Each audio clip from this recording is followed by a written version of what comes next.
Hello and welcome to online church from the Aberystwyth Ministry Area. Whether you're local or further afield, you're very, very welcome. And we're really glad that you've joined with us to worship and hear from God's Word. I'm Becky and I've recently joined the team as a curate in the ministry area. In other words, a trainee vicar. If you're local, you might be interested to hear that there are services starting in actual buildings. At the moment they're rotating through the ministry area, so there's one service a week on a Sunday. If you'd like some more information about that, please do contact the church office. After the service from 12:15 to 1 p.m, there'll be prayer ministry available on Zoom. If you'd like to pray with someone, we just really encourage you to do this. If you contact the office on the email address below, they'll be able to give you the details that you need. So let's pray. Heavenly Father, thank you that we can meet together in this way. Would you help us by your Holy Spirit to worship you in spirit and in truth? Help us to leave this time together with a greater sense and understanding of you. Please fill us afresh, we pray. Amen.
Hi friends, missing you. I hope you're staying safe.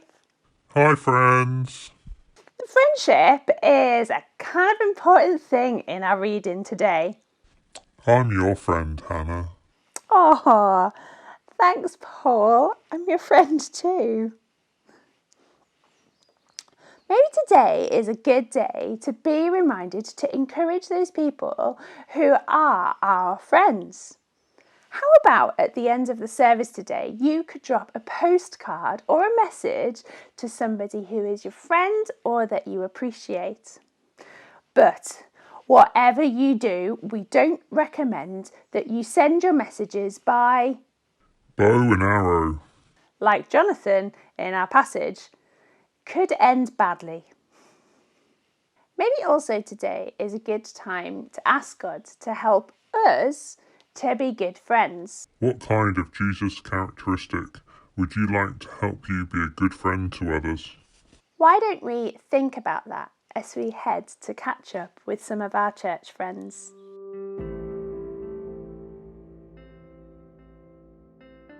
Hello, we're the Lawrence family and this is our new house.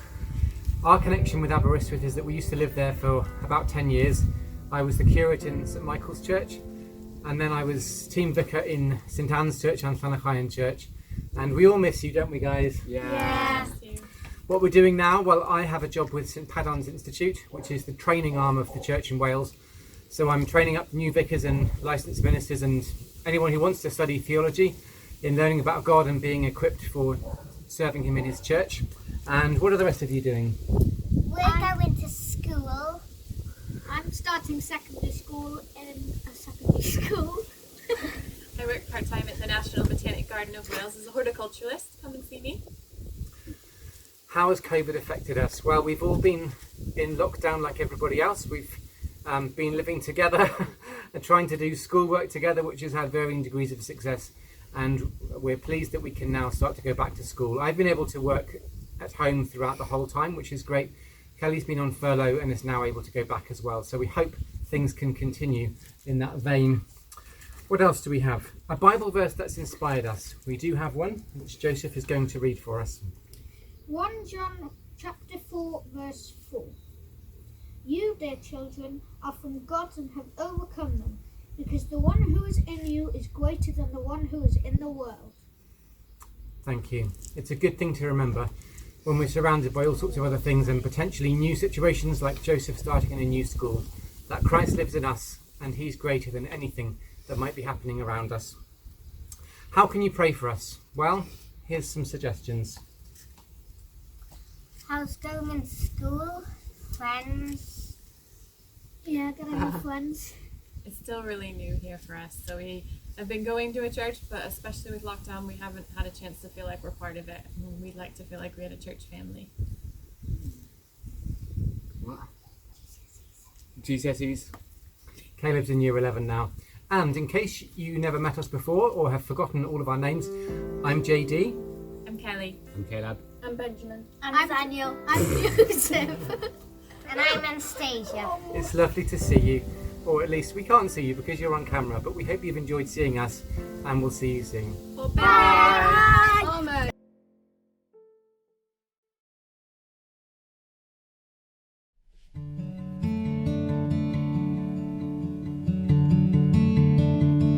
Hi, I'm Sam. And I'm Beth. We live here at Plastorli with our son Toby, helping to run the hostel and guest house. 3 years ago, when we were living in Cardiff, we felt God calling us to come and serve here in Aberystwyth. So we left our jobs and moved. It was a time when we really felt God's provision and peace in our lives. Since then, we have found a family at St Michael's Church and have enjoyed serving the church and the community. Myself doing parents and toddlers, and Sam doing the worship band. Recently, we've been offered the exciting new opportunity to join the LMA ministry team as online church pastors. We're really looking forward to working alongside you and the LMA team to develop online church and its community. And we'd really appreciate your prayers as we embark on this new role. That's it from us for now. Bye! Bye.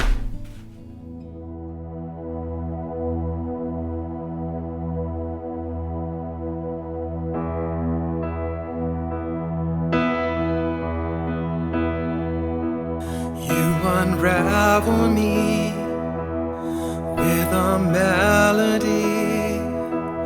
You surround me with a song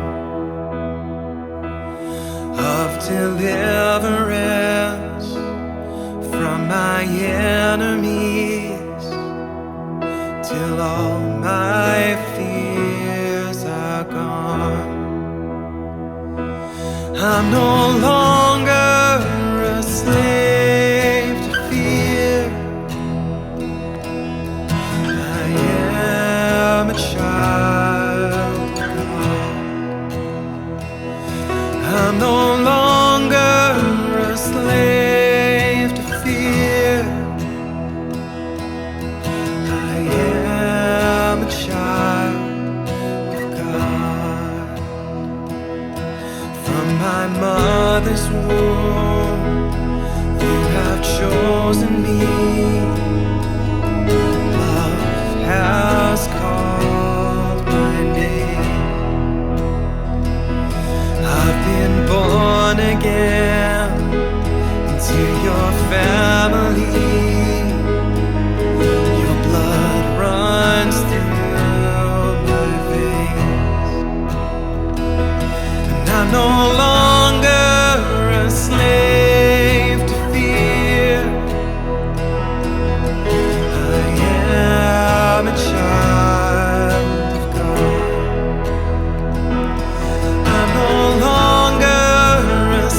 child of God. I'm no longer a slave to fear. I am a child of God.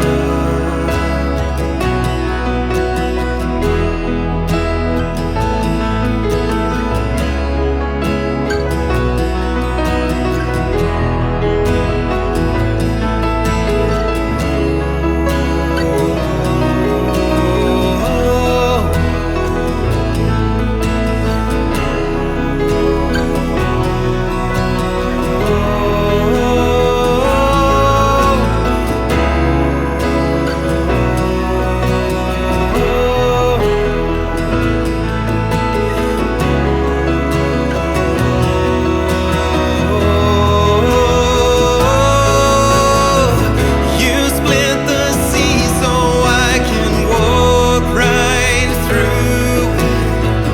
My fears are drowned in perfect love.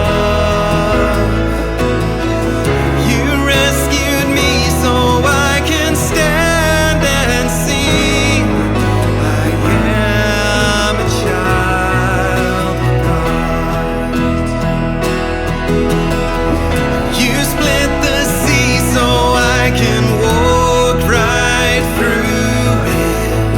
My fears are drowned in perfect love. You rescued me so I can stand and sing. I am a child of God. I am a child of God. I am a child of God. I'm no longer a slave to fear. I am a child of God. 'Cause I'm no longer a slave to fear. I am a child of God. And so we take a moment of silence to say sorry to God for the things that we have done. And we pray together. Heavenly Father, we have sinned in thought, word and deed, and have failed to do the things we ought to have done. We are sorry and truly repent for the sake of your Son, Jesus Christ, who died for us. Forgive us all that is past and lead us in his way to walk as children of light. Amen. And may Almighty God, who forgives all who truly repent, have mercy on you and have mercy on me, and set us free from sin, strengthen us in goodness, and keep us in eternal life, through Jesus Christ our Lord. Amen.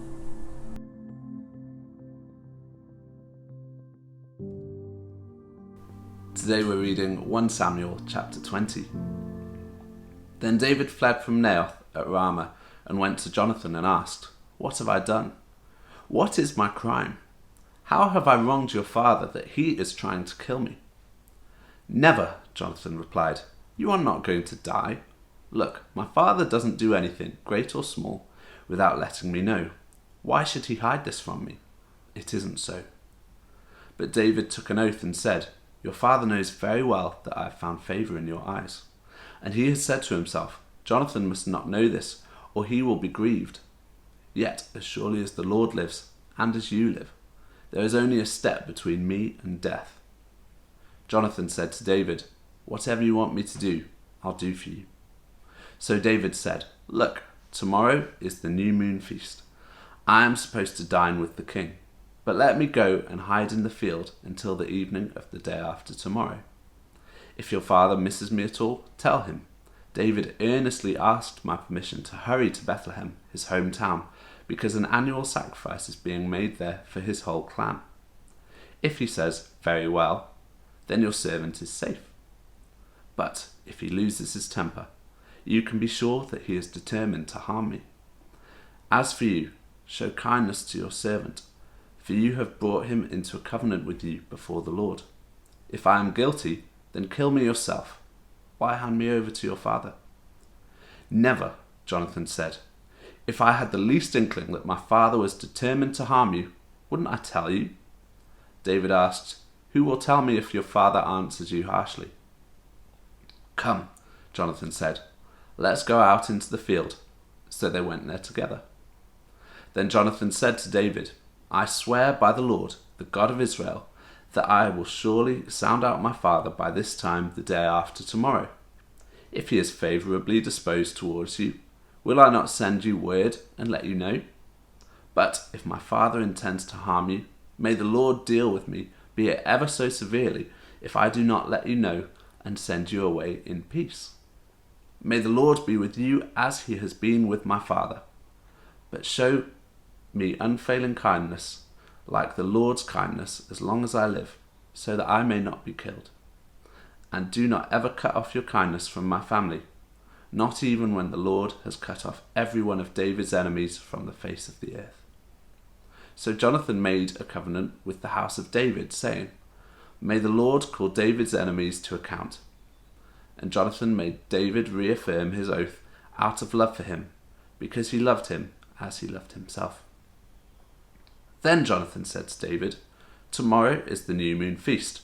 You will be missed, because your seat will be empty. The day after tomorrow, towards evening, go to the place where you hid when this trouble began, and wait by the stone of Ezel. I will shoot 3 arrows to the side of it, as though I were shooting at a target. Then I will send a boy and say, 'Go, find the arrows.' If I say to him, 'Look, the arrows are on this side of you, bring them here,' then come, because as surely as the Lord lives, you are safe, there is no danger. But if I say to the boy, 'Look, the arrows are beyond you,' then you must go, because the Lord has sent you away. And about the matter you and I discussed, remember, the Lord is witness between you and me forever." So David hid in the field, and when the new moon feast came, the king sat down to eat. He sat in his customary place by the wall, opposite Jonathan, and Abner sat next to Saul. But David's place was empty. Saul said nothing that day, for he thought, "Something must have happened to David to make him ceremonially unclean. Surely he is unclean." But the next day, the second day of the month, David's place was empty again. Then Saul said to his son Jonathan, "Why hasn't the son of Jesse come to the meal, either yesterday or today?" Jonathan answered, "David earnestly asked me for permission to go to Bethlehem. He said, 'Let me go, because our family is observing a sacrifice in the town, and my brother has ordered me to be there. If I found favour in your eyes, let me go to see my brothers. That is why he has not come to the king's table.' Saul's anger flared up at Jonathan, and he said to him, 'You son of a perverse and rebellious woman, don't I know that you have sided with the son of Jesse to your own shame and to the shame of the mother who bore you? As long as the son of Jesse lives on this earth, neither you nor your kingdom will be established. Now send someone to bring him to me, for he must die.' 'Why should he be put to death? What has he done?' Jonathan asked his father. But Saul hurled his spear at him to kill him. Then Jonathan knew that his father intended to kill David. Jonathan got up from the table in fierce anger. On that second day of the feast, he did not eat, because he was grieved at his father's shameful treatment of David. In the morning, Jonathan went out to the field for his meeting with David. He had a small boy with him, and he said to the boy, 'Run and find the arrows I shoot.' As the boy ran, he shot an arrow beyond him. When the boy came to the place where Jonathan's arrow had fallen, Jonathan called out after him, 'Isn't the arrow beyond you?' Then he shouted, 'Hurry, go quickly, don't stop.' The boy picked up the arrow and returned to his master. The boy knew nothing about all this, only Jonathan and David knew. Then Jonathan gave his weapons to the boy and said, "Go, carry them back to town." After the boy had gone, David got up from the south side of the stone and bowed down before Jonathan 3 times, with his face to the ground. Then they kissed each other and wept together. But David wept the most. Jonathan said to David, "Go in peace, for we have sworn friendship with each other in the name of the Lord, saying, 'The Lord is witness between you and me, and between your descendants and my descendants forever.'" Then David left, and Jonathan went back to the town. Friends. I wonder what you think about when you think about friends. Maybe you're of an age where it brings back memories of Friday nights watching Ross, Rachel and the others in the sitcom. Maybe your first thought is of that person that you would consider your best friend.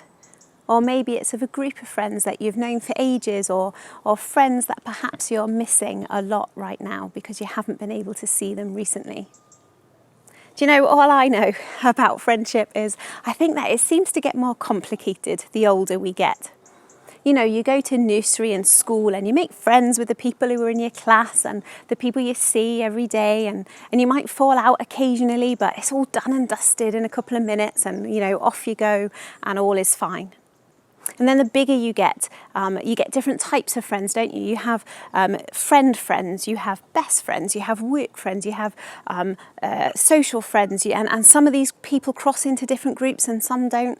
And then, well, that is before we even get onto the thing of how many Facebook friends or Instagram followers do you have. But today's reading is all about friendship, and in particular the friendship between David and Jonathan. So in order for us to think a little bit more about our own human friendships, I'd like to start today by us having just a little look at what are some of the hallmarks of David and Jonathan's friendship. So I think, first off, I think the pair are simply committed to being there for one another. And I guess it sounds a bit silly really, doesn't it? But you know, at the most basic level, you can't build a friendship with somebody who never answers their phone.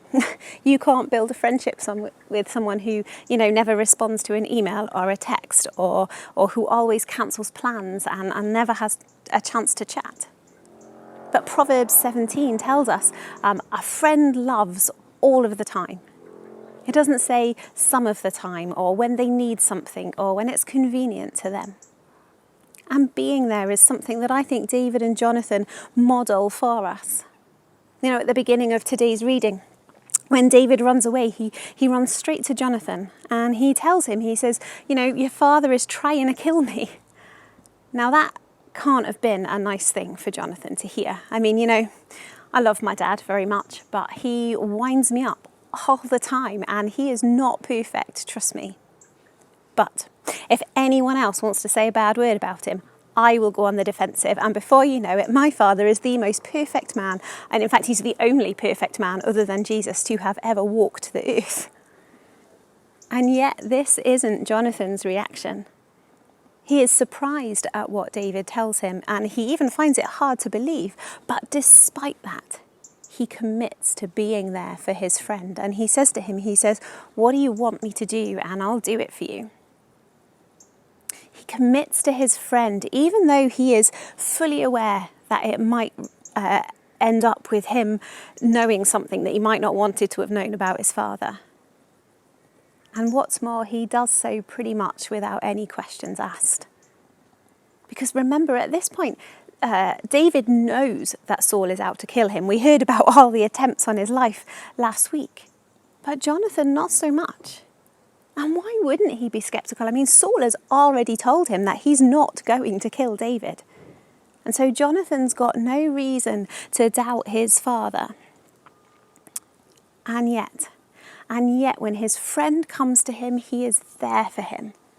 And it's such an important quality in friendship, isn't it? Just being there for one another in the good times and the bad times and all the stuff in between. Being there for one another, even when you might get hurt. But you know, there's nothing more special than a friend, is there, that utters the words, tell me what you need, and truly means them. And so when he says to him, what do you need? David tells Jonathan his plan about how they can find out Saul's intentions, and he asks him to show him kindness, which is another such a good, important part of friendship, isn't it? It shows us that Jonathan's commitment to being there for his friend isn't just superficial. This isn't something that he's just saying. He's there for his friend, and then he's going to follow it through, and he's even prepared to go against his father.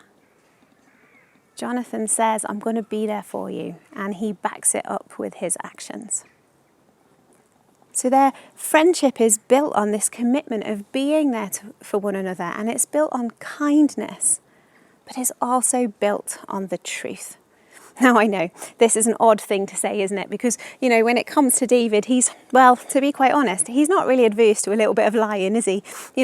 Last week in chapter 19, we saw Michal lie in order to save David's life. And here today, we've got David trying to encourage Jonathan to lie to Saul. And there are consequences to these lies. But at the heart of them is a motivation to discover the truth. Jonathan agrees to lie to his father, but he does so because of the commitment that he and David have to finding out the truth. And he commits to finding and sharing whatever he knows with David, even if that truth hurts. And, that level of honesty, it costs them both dearly. David has to flee, and Jonathan suffers not only the anger and the upset of knowing that his father had lied, but that he wanted to kill his best friend as well. And finally, I just want to think a little bit about how their friendship shows us the importance of loyalty. Jonathan, probably despite his better judgment, commits his loyalty to David. And he asks David to do the same to him and his family. And so the friends promise this loyalty to one another, and we see them again promising their commitment of friendship before one another and before God, before David leaves. But what an amazing thing for David to do, isn't it? He pledges his loyalty to David, and he even goes to the extreme of, calling down a curse from heaven on himself if he goes against it. Now, that's quite the friendship, isn't it? And when we look at the pair of them as a model for our own human friendships, I think, we would be naive to suggest that level of loyalty is always easy. And I think probably what's important to say is it's not blind loyalty between the friends. It's a loyalty that comes out of all the other commitments that they've made to one another, out of being there and kindness and truth. All those things underpin their friendship and come to loyalty rather than blind loyalty. So, what's the point of all this?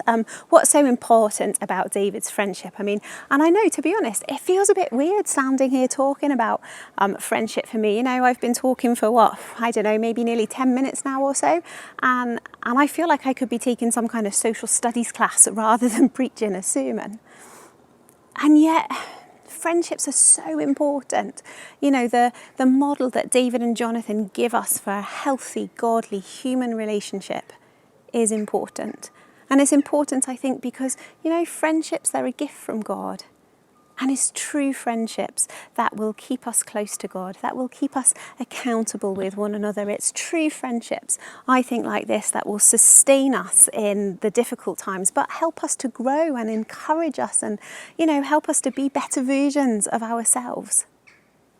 It's examples like David and Jonathan that should encourage us to examine and to think about our own friendships, to remind us of the need that we have to make sure that we have good, godly friendships.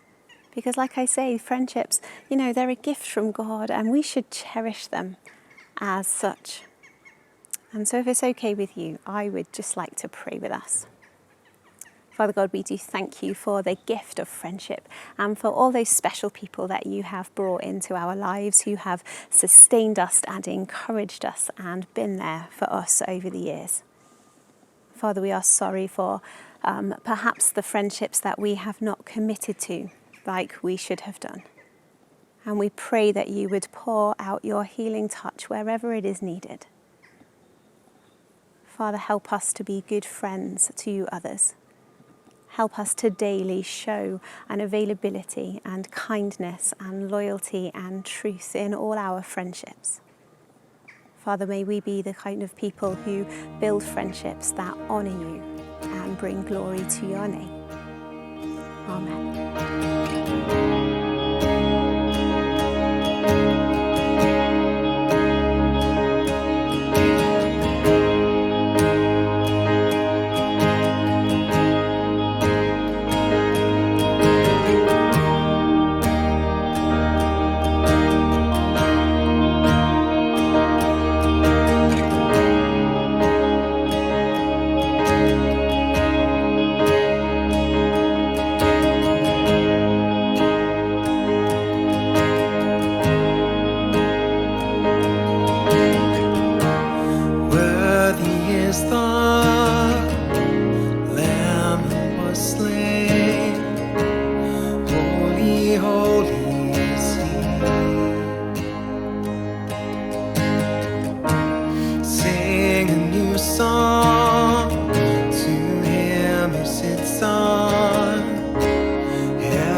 taken a little look at David and Jonathan's friendship as an example of a good, godly human friendship. And I think we'd probably all agree that, human friendships can be a real source of blessing and joy to us. But I wonder if we also agree that really our human friendships are good, because in the most part, as a general rule, we actually are only friends with people that we like and who hopefully like us in return. But the difference between a human friendship and a friendship with Jesus, I think, in part, is that a friendship with Jesus doesn't have to be a two-way thing. Now, of course, the best type of friendship with Jesus is a two-way thing, one where we engage and we listen and we offer praise and sacrifice and all that kind of stuff. That is the best type. But Jesus' friendship to us isn't, it's not dependent on any of those things. Jesus isn't only a friend to those people who love him. He is a friend to everyone. And he calls us to be like that too. And so if it's all right with you, I'd like to look at the hallmarks of David and Jonathan's friendship again, but in terms of the example of Jesus. And so the first thing we looked at was availability, simply just being there. And Jesus, Jesus gives us the ultimate example in availability. Jesus says, "I am with you always." There is never a time when we will call on Jesus and he won't be there for us. In his earthly ministry, Jesus always had time for people, and he was a busy man. He crammed an awful lot of stuff into 3 short years of ministry, and yet he always had time for the person who was stood in front of him. I don't know if you've ever noticed, but Jesus is possibly the most interrupted man on the planet. Every time the poor guy tries to go to do anything or go anywhere, somebody interrupts him. He's interrupted by the hemorrhaging woman who is healed. He's interrupted by Jairus, who wants to tell him about his sick daughter. He's interrupted by the centurion whose servant is ill. He's interrupted by the people who want to bring the children to him to be blessed. He's interrupted by the blind man shouting at him near the pool, and the list goes on and on and on. And yet, every single time, without exception, Jesus is never too busy for any of these people. He never brushes them off. He offers friendship without hesitation. He's there, all in, right from the beginning, and all these people are blessed because of it. Jesus offers everyone at any time the opportunity of friendship, the opportunity of getting to know him. And I wonder how many of us can say that that's true for us, that we are available to everyone who needs us without exception. I'm not. I wish I could stand here and say that I was, but I'm not. I wish I could tell you that I had never told someone, "Oh, it's a busy week, maybe another time." Not because I was busy, but because I couldn't be bothered to be there, or because there was something else I wanted to do more. I wish I could tell you that, I've never seen someone come in towards me in a supermarket and, pretended not to see them, to deliberately, turn away and go the other way, because I didn't want to be bothered at that time. And I'm really hoping that I'm just not coming across as mean, and that you're all sitting there thinking, yeah, honest, we're all like that at times. We've all done similar things. And yet that is not the example of friendship that Jesus shows to us. As Christians, we are called to offer friendship, or to simply be there for anyone who crosses our path. And the thing is, we never know when that happens who God might have put in our path that day. We don't know where a conversation might lead for us or for the other person.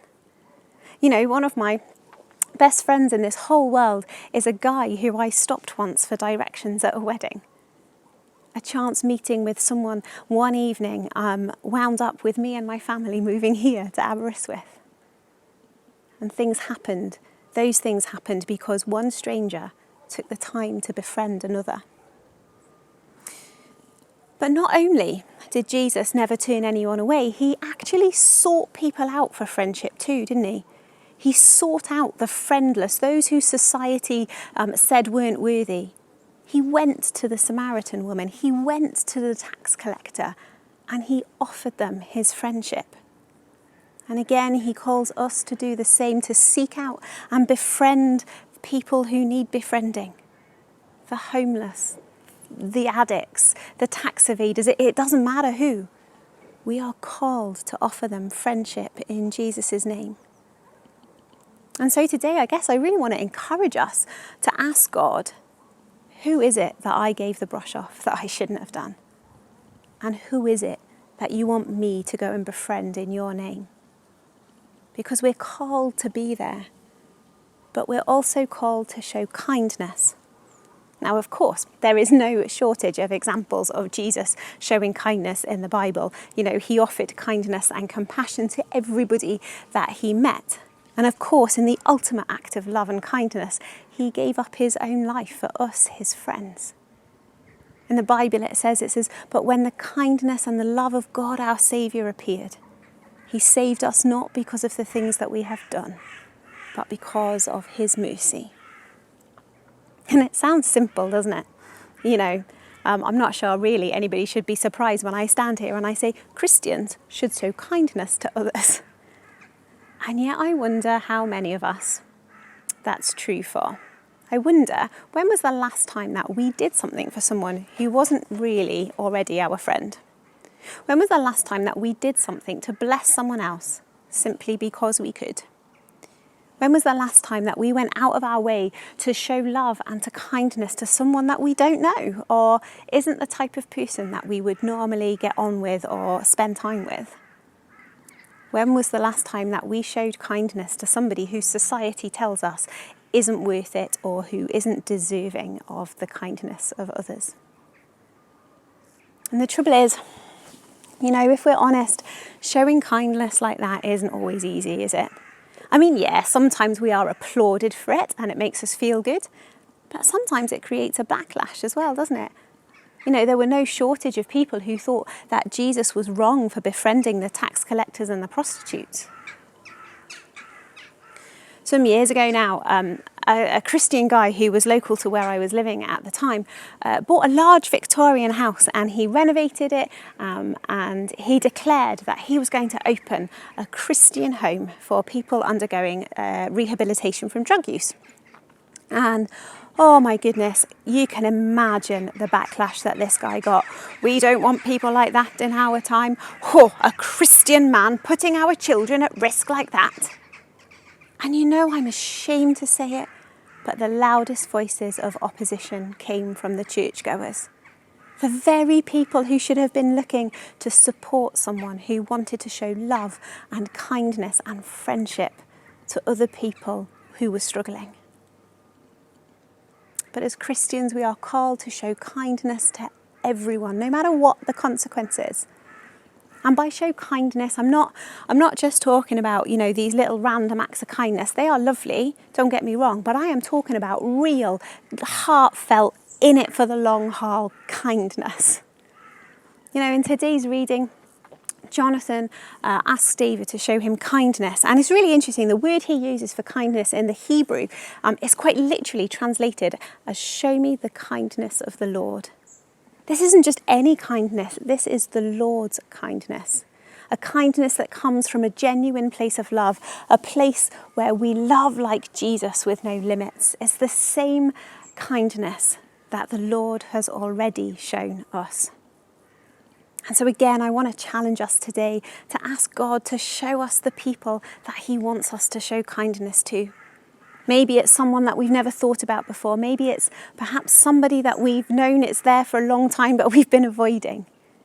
Maybe it's somebody we should be showing kindness to, but for whatever reason, we're struggling with it. And maybe today is the day that we come before God and we ask him to begin changing our hearts.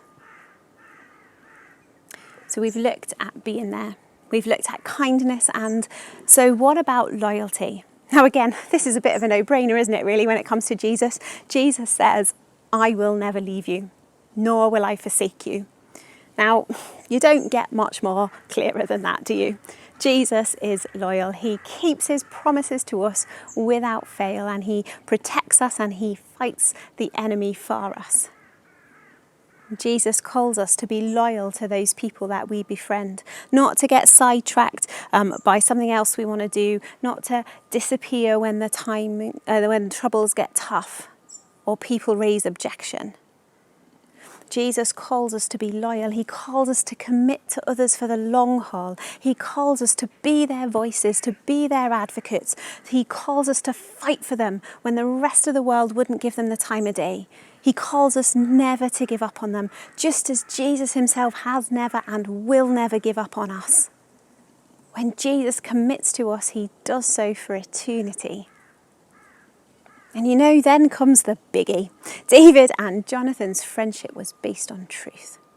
And of course, again, you don't get more truthful than Jesus, do you? Jesus says, I am the way and the truth and the life. Jesus is the ultimate truth, and he did all that he did with just one goal, that people would come and see and believe that truth. And so when we befriend others in the name of Christ, when we seek to give them our time and to show them our kindness and our loyalty, we do so with hearts that truly desires that they would discover the truth. The truth of why we do what we do, the truth about the love that Jesus has for them. Because you know what? When we invest in friendship with others and we tell them about Jesus, because of our actions, because of the being there and the kindness, we are doing it from a place of integrity. We are doing it from a place where people can already see that our actions match our words. They can see that this person of Jesus that we're talking about has truly changed our lives, and they can see the friendship that we've already got with him. And it's so important. And I've said it before and I'll say it again. Do you know, aside from the gospel, integrity is the most powerful tool for mission that we have. And so today, I pray that we would be people who befriend others, who seek to befriend them, especially the friendless. And I pray that we would follow Jesus' example and we would love them and serve them in such a way that they would come to know the truth of Jesus for themselves. And I pray that we would truly and wholeheartedly love others for no other reason than because of Jesus, the one who befriended and loved us first. Amen.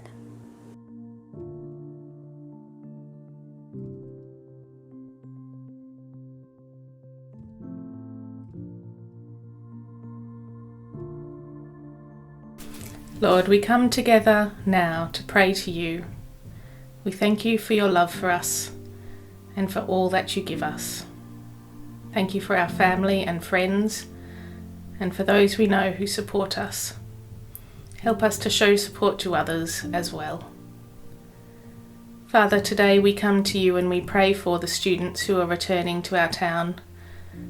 We pray that you give them places to live that are supportive and help them to fit into our churches and find a place here. Lord, we also pray for our young people from our church, many of whom are finishing the summer and heading off to university themselves or to work in other places. We pray that you go with them and that they feel your presence and that they remember their time with us in Aberystwyth churches. Please provide churches and faithful friends to them. We also pray for our young people who are starting school or secondary for the first time. We pray that they'll feel your presence among all the changes. Lord, we come before you now and we pray for our world. We pray for those places in our world affected by war or famine. We pray for peace and hope, especially in Syria. In the midst of civil war, Lord, please comfort those that now live below the poverty line. We pray for food and provisions to reach these people, and we pray for an end to the war so that peace and prosperity can return to Syria. Lord, we also pray for our church, for the church worldwide, and for our church here in Aberystwyth. We pray that even though we're not meeting in the buildings as regularly, that we can show love to one another in the meetings that we have, and remember that we are all together worshipping you. We bring before you now and just say quietly or out loud the names of those sick and in need whom we know.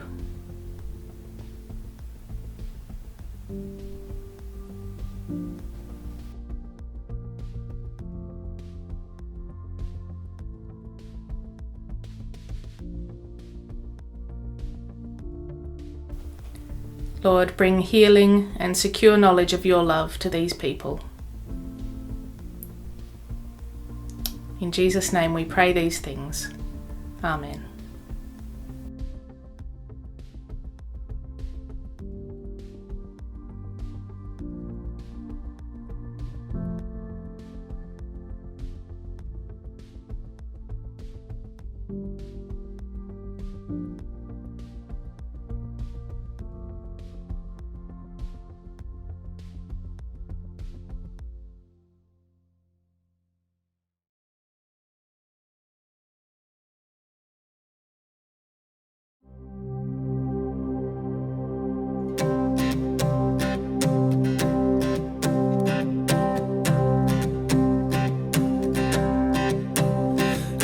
Buried beneath my shame. Who could carry that kind of weight? It was my tomb till I met you. I was breathing but not alive. All my failures I tried to hide. It was my tomb till I met you. You called my name and I ran out of that grave, out of the darkness into your glorious day. You called my name and I ran out of that grave, out of the darkness into your glorious day.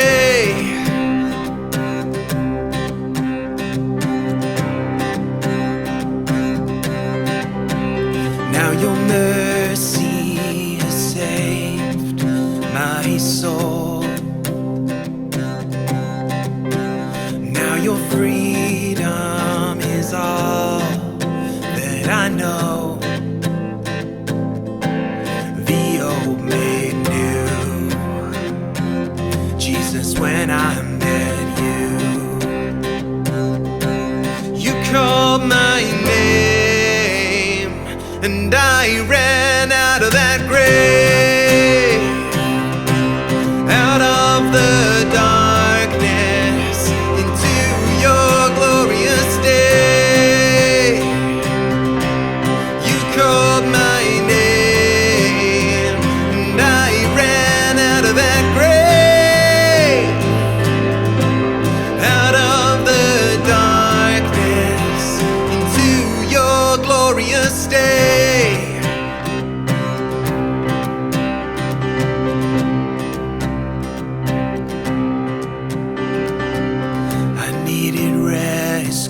My sin was heavy, but chains break at the weight of your glory.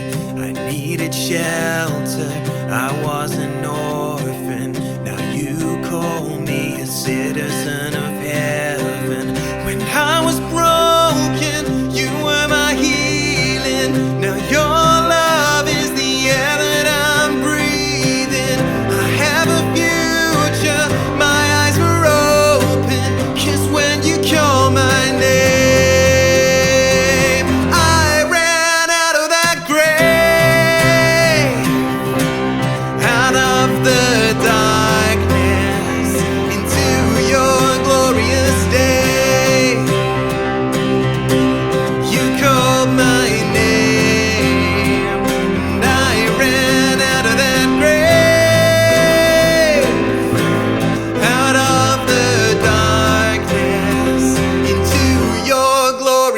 stay.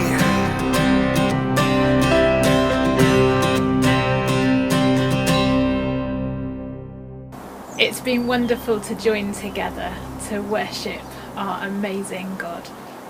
So thank you for joining, and please do keep in touch with us either via the office or Facebook or our website. Just a reminder that prayer ministry is available, and please do get in contact if you'd like to join with that. It's always great to pray together. And so as we conclude our service, let's pray. Heavenly Father, thank you that we can gather, even when we can't necessarily gather together in person, we can gather together in other ways. We thank you that you are with us. We ask that you would send us out in the power of your Spirit, that we would do this week in your power and with you. And so let's finish with these words from Ephesians 3. Now to him who is able to do far more abundantly than all that we ask or think, according to the power at work within us, to him be glory in the church and in Christ Jesus throughout all generations, forever and ever. Amen. Hope to see you again soon. Bye bye.